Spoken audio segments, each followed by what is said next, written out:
Number 29. Tansy omelet was a culinary experiment using the flowering plant tansy. It was herbal, sweet, and bitter all at once. You won't find any tansy omelets on any menu today. Mostly eaten around Easter in the Middle Ages, the dish contained toxic essential oils that could cause damage to the nervous system and the liver. The silver lining? The omelets were rare, so diners escaped any serious damage. Everything had to be prepared a little differently then, including meat. Number 28. Meat wasn't easy to come by in the Middle Ages, so if you got a hold of some, you had to make it last, every single bit. Souse was one of the most popular ways to preserve scraps, usually pork. As it chilled, a jellied coating formed from the pork collagen. And believe it or not, it's still eaten today. Pork souse is a strange dish, usually containing bits of tongue, ears, and fat, along with meat. Today it's often called head cheese, and it's an acquired taste. But if you're okay with some strange chewy textures mixed in with your meat, not to mention a salty, tangy jelly, it's still a cult favorite for lunch meat fans. Your peasant ancestors would approve. And sometimes it was all about what you could catch. Number 27.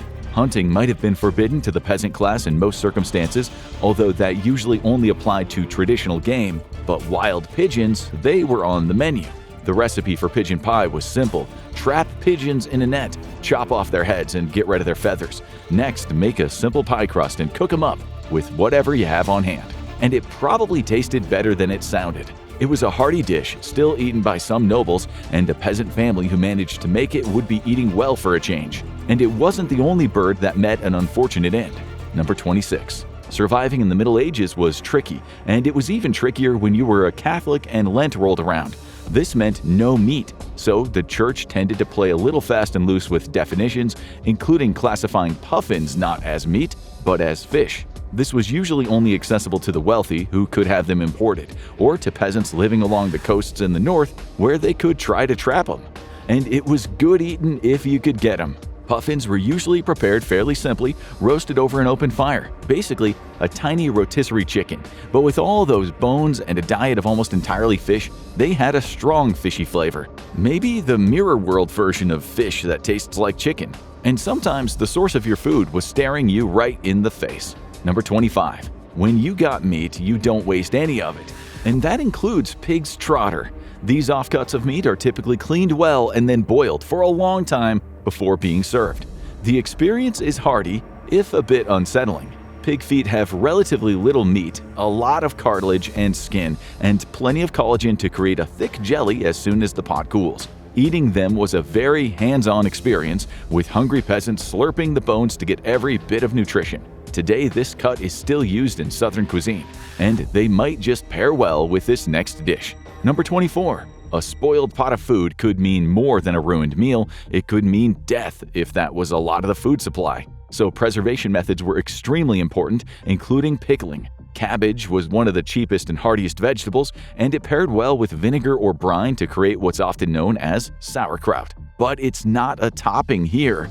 It was common to cook a big pot of fermented cabbage mixed with whatever meat was on hand, served as a stew. The taste was probably overwhelmingly sour, but it made a filling meal that lasted for several servings. Today, we know fermented foods offer real health benefits, supporting a healthy gut and boosting the immune system. And you could find those healthy probiotics in your drinks as well. Number 23. When peasants needed to fuel up for grueling manual labor in the field, they went looking for a heavy-hitting alternative to water. That led many people using ale as one of their primary drinks. Back then, beer was brewed with herbs and packed with leftover grains, making that dark liquid surprisingly rich in nutrients. It sounds great, except for one thing.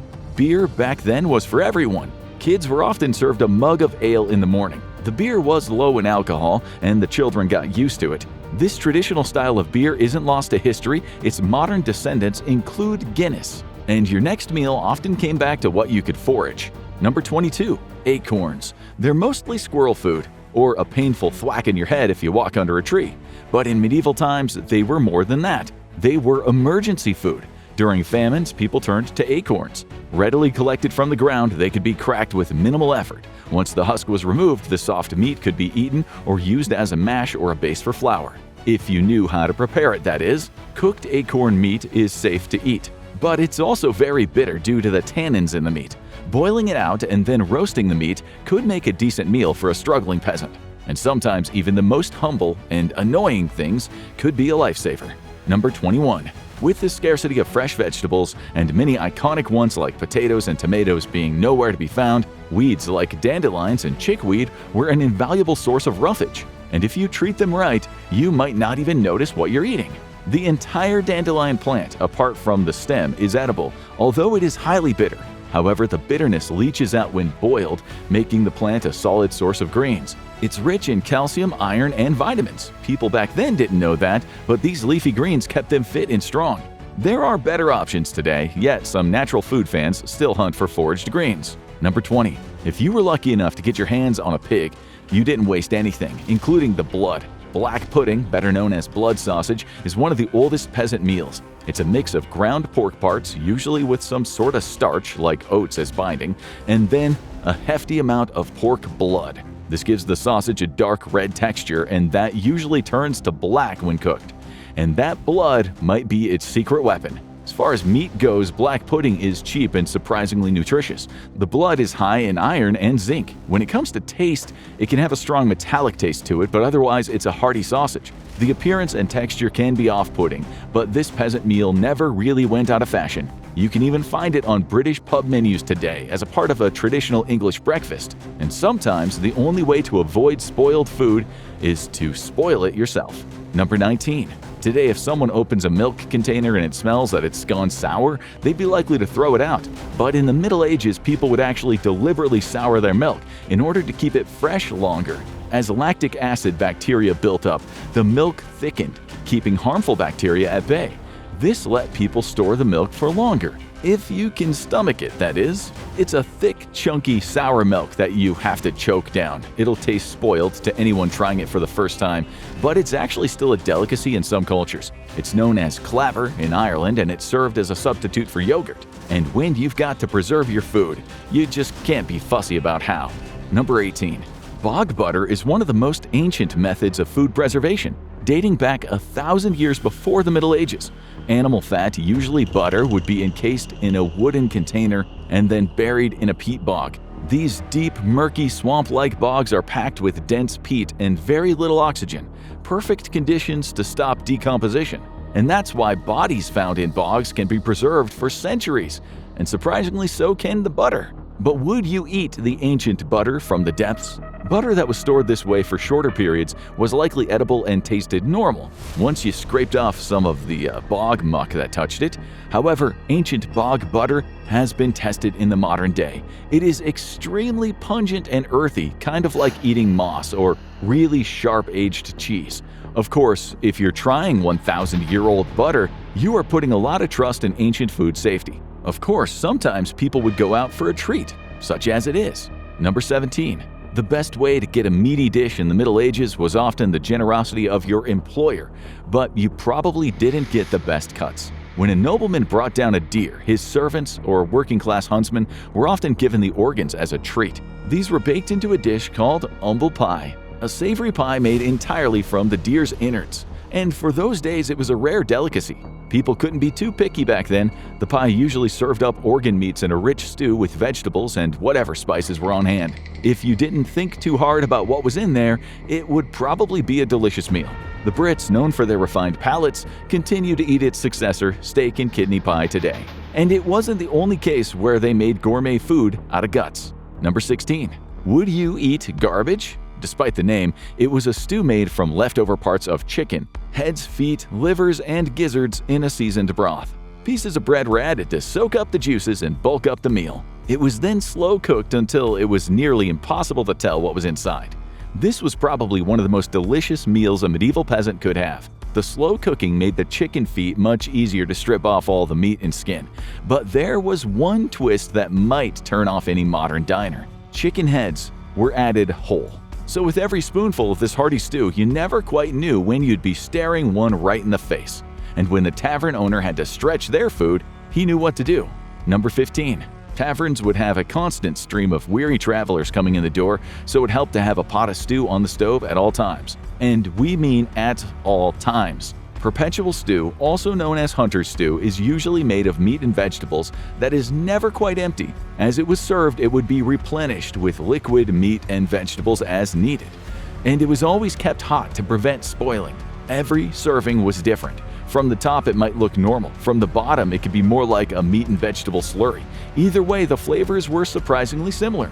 Over time, the unique way everything blends together earned this stew many fans. Some modern restaurants even recreate it as a celebration of historic cuisine. But make sure to check what you're drinking. You won't believe what they might be adding. Number 14. Cock ale is pretty much what it sounds like. It was a simple but disturbing drink. You brew a standard ale and then you add it to a bag filled with partially cooked, gutted chicken. Some fruits and spices were thrown in too. This added the nutrients of the bird to the sweet drink, creating a more nutritious brew. But how did it taste? Of all the items on this list, this one is probably the furthest from anything we drink today. Still, the sweet notes in the beer would likely drown out the meaty flavor of the bird. And let's be honest, after a few drinks, does it really matter what you're chugging down? And sometimes it's not about what's good, it's about what you can catch. Number 13. Hunting wasn't widely allowed for peasants during the Middle Ages, but it still happened. Trapping small animals and cooking them was one of the most effective ways to get some protein in your diet. One of the easiest to grab was frogs, and this is one you might have actually tried. Frog legs are usually a staple at French restaurants, but back then, they would be more likely to just be skewered and roasted over an open fire. The legs would still provide the best meat, but the bony body would have some scraps to rip off or turn into a soup. And just like today, they'd likely taste a little like chicken. And they were probably cleaner than this next one.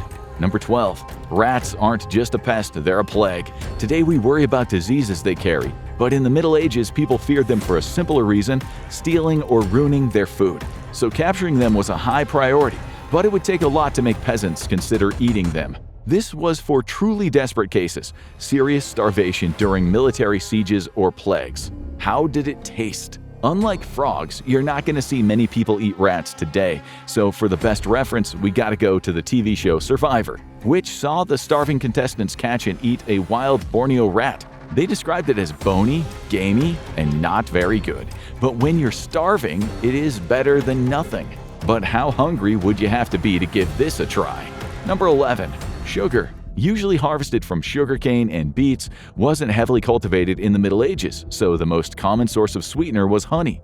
It had a lot of positives. Honey, if properly stored, will rarely spoil. But there is one big negative: it had to be harvested from beehives, which put medieval beekeepers at risk of being stung. So after all of that work, is it any surprise then that they took a little extra for themselves? There are reports of beekeepers eating pieces of honeycomb straight from the hive. Some natural food enthusiasts still enjoy it today. It tastes like a waxy substance packed with honey. But there is sometimes a surprise. A bee larva or two might still be inside, just a little extra protein. But if you're eating this next delicacy, there is probably nothing else around. Number 10. Locusts are one of the most feared animals in the world. A single swarm can strip fields bare, wiping out an entire region's food supply. With crops gone and starvation looming, it is no surprise then that people eventually turned the tables by eating the insects themselves. These are typically roasted, giving the crunchy exterior a nutty taste and the soft interior a texture a little bit like shrimp. They're typically collected in large amounts and cooked in a pot, so eating them is a little like indulging in insect popcorn. And as they usually eat vegetarian only, they're likely to be cleaner eating options than other bugs. That is, if you can get past their beady eyes staring at you. But when it comes to emergency rations, it doesn't get much grosser than this. Number 9. Snails became one of the most surprising food sources for peasants in the Middle Ages. Some monks even had snail gardens, breeding the shelled creatures for food. They would first have to get rid of much of the slime, after which the liquid was actually drank. The slimier slugs, though, were the true desperation rations, eaten only when food was almost impossible to find. Roasted or boiled snails take on a more chewy texture once they're removed from their shell, but they don't usually have much flavor on their own, which is why today they're usually served covered in herbs and butter. As for the slugs, they're rarely eaten at all. Neither of these animals should ever be eaten uncooked, as they can carry deadly parasites. But this next animal isn't just hard to prepare. Number 8. Just about any small mammal was fair game during the Middle Ages. Hedgehogs, though, posed some unique challenges. To prepare them, the spiky critters were dunked in hot water to force them out of their defensive curl. Once unrolled, they were cut open, cleaned, and roasted. The few people who have eaten hedgehog meat today describe it as mild, more like rabbit or pork, but for most people it probably is just not worth the work. And it's not the only food that might bite back. Number 7. Starvation makes people try unusual things, which might only be the reason someone would try a plant covered with tiny stinging fibers. Stinging nettles are a common pest plant that's hard to remove, but boiling the leaves breaks down the stinging chemicals and it neutralizes the tiny hairs that inject them, rendering it safe to eat. Similar to spinach, it was an invaluable source of nutrients from leafy greens and it was commonly used in soups and stews. But today people found a different use for it. In the United Kingdom, competitive eaters vie to see just how much of these painful plants they can eat. Starvation causes desperate measures, and you never know what you'll find in your food. Number 6. Not even bread was safe in the Middle Ages. It was a staple food for peasants, but only when flour was easily accessible. When it wasn't, bakers had to find a way to make ends meet, and that meant using whatever they had on hand. Although adding non-nutritive substances to bread was forbidden by law, according to the Assize of Bread and Ale passed in 1266, some bakers reportedly still stretched their flour supplies. They would mix the dough with fillers that were technically edible and unlikely to cause harm. The most common ingredients were ground beans, lentils, and sometimes even sawdust. What would this adulterated bread taste like? In some cases, like bad bread. But the risk is when something isn't broken down quite right. A piece of tree bark, a lump of clay, or a sharp piece of bone could turn a leisurely meal into a choking emergency. The crumbly, awful-tasting bread could also cause a terrible upset stomach. That's why bakers found skirting the rules could face serious public punishment. But hey, at least it could be paired with some tasty fruit, right? Number 5. This is one that you could actually try for yourself. Crab apples grow just about everywhere and they could be easily picked for a quick bite. They look just like an apple, but they sure don't taste like them. One bite will probably be enough as they are extremely sour and have bitter overtones. But in the Middle Ages, they found a way. Crab apples were an important fruit crop back then, with the fruit being often stewed and sweetened with honey. They didn't like them eaten raw back then either, but the readily available fruit made for a good sauce. And it was also used as a base for cider to make that all-important component of a medieval diet, alcoholic beverages. But at least most dishes don't stare back at you. Number 4. Much like people had to forage for smaller animals if they wanted meat, they had to make do with what they could fish out of the river. One of the most common catches for peasants were eels, which were abundant pests in the water. Eels are bony, so when they're cooked down, they create a gelatinous texture in the broth. The long, spindly fish could be eaten mostly whole, with the smaller bones and cartilage breaking down through cooking. And believe it or not, it is popular to this day. Originally, jellied eels were simply an accidental byproduct of cooking, but over time the dish evolved. Cooks began making a flavorful fish stock seasoned with nutmeg and lemon juice, and then chopping up the eels so the pieces would set inside the jelly. During the 18th century, eel and mash houses were one of the most popular restaurants in London. Even peasant food has its day in the sun. This unexpected food benefited from a classic loophole. Number 3. Beavers are frequently hunted for their pelts, but during the Middle Ages they had another use. These semi-aquatic mammals were another animal classified as not being meat during Lent by generous priests looking to avoid starvation, and their tails became a surprising delicacy. Eating it was definitely a strange experience. The justification the priests used was the scaled exterior of the tail, making it qualify as half meat, half fish, so only the tail could be eaten in Lent. The tail was actually described as tasting like eel.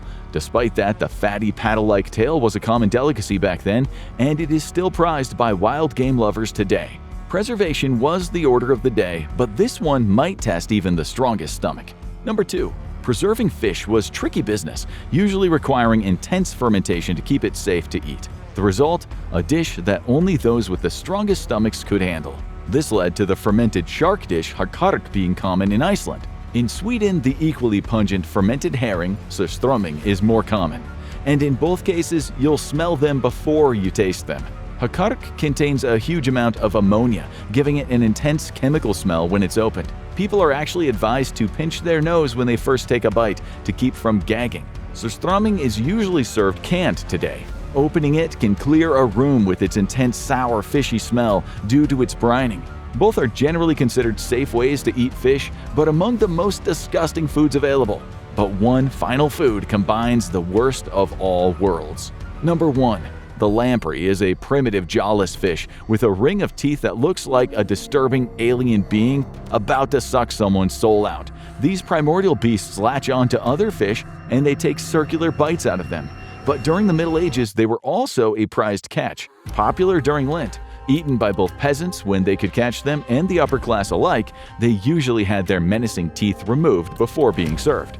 But it's how they were served that will really turn the most heads. Lampreys were typically served by poaching the fish after gutting them and saving their blood to create a sauce. Fancier preparations would often include wine or cognac, but classic dishes were simply eel served in its own blood. But despite this grotesque spectacle, the dish was popular enough that it was beloved by King Henry I. Bizarre and gross foods aren't limited to the Middle Ages either. Check out 20 US foods you never knew were illegal to eat, or watch this video instead.